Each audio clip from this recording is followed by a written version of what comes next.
So today we're going to learn about Alexander the Great, as well as finishing talking about Greece. We have 3 daily objectives. Number 1, explain how geography influenced the creation of city-states in Greece. Number 2, compare the hoplite and sarissa phalanx. And number 3, list the outcomes of Alexander's conquests. So yesterday we talked about the Persian Wars. The Persians lose the Persian Wars.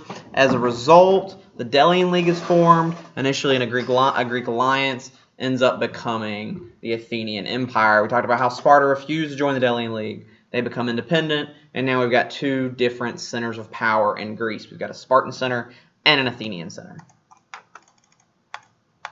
So, afraid of Athens' growing power, Sparta declares war against Athens in 431 BCE.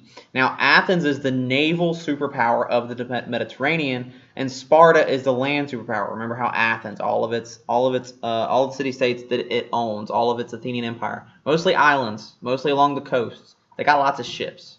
Sparta, not so much. They've got the big army. We talked about how the Spartans, the boys, have to train pretty much their entire lives. Now, the Athenian strategy is to outweight the Spartans until they could achieve a decisive victory. Because they control the sea, because they have the ships, and they can trade indefinitely, the Athenians believe that they can basically live in their city forever. It doesn't matter if Spartans own the land. Problem is, a plague comes through and kills 1/3 of Athens' population. Athens then makes another huge mistake, and that is the invasion of Sicily, a small island off the coast of Italy that had been a Greek colony. They invade Sicily in 415 BCE. It's a complete disaster. Over 20,000 soldiers is killed. In 404 BCE, Athens surrenders. This is a trireme. This is the kind of ship that would have gone to war during this time period. There's 2 ways triremes do damage. Number 1, there's guys on here with bows, and they shoot the bows. The other is they have this giant ram at the end. So you're actually ramming other ships with your ship, which is kind of crazy. Now, we know the details of this war, the Peloponnesian War, thanks to the world's first political scientist, a guy by the name of Thucydides. Now, prior to the end of the Peloponnesian War, Athens is winning. This is before the plague. Or that's actually after the plague. After the Great Plague, sensing weakness, one of the city-states, a city-state by the name of Mytilene, is a member of the Delian League. They belong to Athens. They decide to revolt against Athens. In 427 BCE, after reconquering Mytilene, they bring Mytilene back into the fold. A debate occurs in the Athenian assembly, so their democratic form of government, to decide what's going to happen to Mytilene's inhabitants. This is a picture of Athens during this time period. Here's the Acropolis with the Parthenon. Here's the Agora. It's like a market type deal. Assembly meets up here. This is basically me standing in the spot I just showed you on the map. So, take a few minutes and create and complete the Mytilenean debate you saw on campus.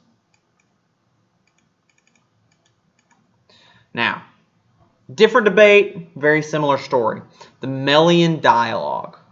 So Melos is a neutral city-state during the war made up of Spartans. Spartans live here. Now, it's not Sparta, it's Melos, but it had been a colony that the Spartans had set up. In 416 BCE, Athens sends an army to Melos and demands its unconditional surrender. The Melians reject Athens' offer. Athens besieges the city, and they conquer it that winter. The Athenian assembly once again has to decide what to do with an entire population of people. Here's Athens. Here's Melos. It's one of the islands. Notice it's one of the islands closest to Sparta. It is a Spartan colony. Take a few minutes, complete the Melian dialogue activity found on campus.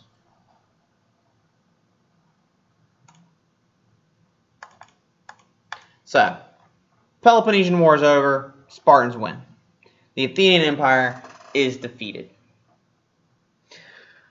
But it's not a real win for Sparta. Because at the end of the day, Sparta is a weak country. Why is it a weak country? It's made up of an army of men. But it's also a country of slaves. All the food they eat is grown by slaves. The slaves take care of their homes. They use slaves for everything. And because they totally rely on slaves, their country can never be really strong because half the population is slaves. Athens is weak and friendless. They've just been destroyed by the Spartans. Nobody wants to friend with them anymore. They're afraid they're going to try and take them over like they did the Delian League. The Persians are strong, but afraid from their past 2 defeats. They're also busy on their other frontiers. So the entire known world is weak and ripe for the taking. And so it will be done. Philip of Macedon. Macedon is a kingdom to the north of Greece. They considered themselves Greek. Greeks do not consider Macedon Greek. Funny how that works. Philip becomes king at 23. He shortly after there finds a new silver mine in his country. And using the great wealth from the silver mine, he begins building an army. This army is unlike most other armies because he's paying for it. It's not like Athens. In Athens, every man had to bring his own armor, his own weapons, his own horses. Not in Macedon. Macedon, the king, has a silver mine, and he's paying everybody to be his soldiers. So his armies are bigger. Philip further reinvents the phalanx. He lengthens the spear. Here's the hoplite phalanx. Here's what is known as the sarissa phalanx. This is the phalanx that Philip creates. Longer spears. Smaller shields. They don't need as big as shields because the spears are so long. And here's the most important part. They add cavalry to it. They add guys on horses. And I'll show you how that works later. Macedon, Philip's army grows experienced on barbarians to the north. People who are not Greek, they're just kind of running around. So, Philip takes his army south into the Greek peninsula. So this is Macedon here. He takes his army south. He conquers the Greek city-states in a very short amount of time and very easily. They're weak. They've got no friends. Shortly after, Philip is assassinated. But his son, Alexander the Great, a 20-year-old, immediately proclaims himself king. 334 BCE, Alexander leads an army of 35,000 soldiers into Persia. He meets the Persian army of 40,000 at the Granicus River. It's here. Where the Persians are swiftly defeated. They then march until they conquer the entire Persian Empire. You can see this red arrow here is the route that Alexander's armies took. The Persians raise another 75,000 troops to stop Alexander. He uses his phalanxes to stop the Persian army. Persian army meets, the Greek army meets, they get close together. The Persian army can't get through the hoplites. They're too tough. Their spears are too long. Hoplites advance. They don't all advance, just some of them advance. They push Persians back. And as they push some of those Persians back, it creates 2 holes in the Persian line. And through those holes, Alexander the Great and his cavalry rush through, and they attack the Persian army in the back. With the second Persian victory, with the second Greek victory over the Persians, I should say, Alexander gains control of Anatolia. He races across the Persian Empire, and in 332 BC, he is crowned the Pharaoh of Egypt.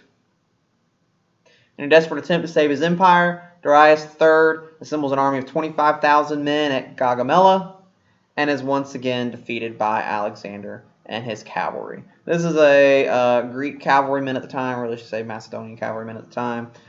Guy on a horse, notice he has no stirrups. It's very hard to hold on to a horse without stirrups for those of you who ride horses. Saddle's not that great, really just a blanket. He does have a rein, which is nice, and he's got a spear. This is how he's doing the damage. He's hitting people with spears. They also threw the spears sometimes as javelins, which were very effective. Alexander's ambitions were not satiated from conquering Persia. He wants more. He pushes through Central Asia here, pushes through it, and even conquers into India, much further than the Persians had ever made it before. After winning a fierce battle, his army convinces him to turn back from India. Upon returning to Persia, Alexander fell ill and died at 32 years old, with no child to replace him. Alexander's generals divide his empire into pieces, and each one claims them. So over here, what used to be Egypt is taken by a general by the name of Ptolemy. Here, most of the old Persian Empire is taken by Seleucid. And up here, Greece is kind of split between 2 different generals, Cassander and I'm not 100% sure how to say that name. Now, these generals fight because, now you've got 4 competing kingdoms, and that's just not going to work. So these generals fight. 3 end up winning out. Antigonus controls Greece and Macedon. Ptolemy remains in control of Egypt. He actually becomes a pharaoh and establishes his own Egyptian dynasty, which is kind of weird. Cleopatra, if you ever heard of her, we're going to talk about her a little bit later when we talk about Rome. Cleopatra was actually a Ptolemy, which means she wasn't even Egyptian. She was actually Greek, which is kind of funny. Seleucus takes most of the old Persian Empire. That's the Seleucid dynasty. Showed you on the other map. These new kings abandon the democratic traditions of their ancestors. They get rid of the whole democracy thing that Athens had founded and started and spread across Greece. And instead, they become kingdoms. Kings and queens ruling dynasties. But this area of peace did have its advantages. It melds Eastern, think Mesopotamian, Egyptian, Indian. It melds that culture with that of Greek culture. I'm not going to say they become one and the same because they don't, but they become very, very similar. Take a few minutes, answer your 3 daily objectives.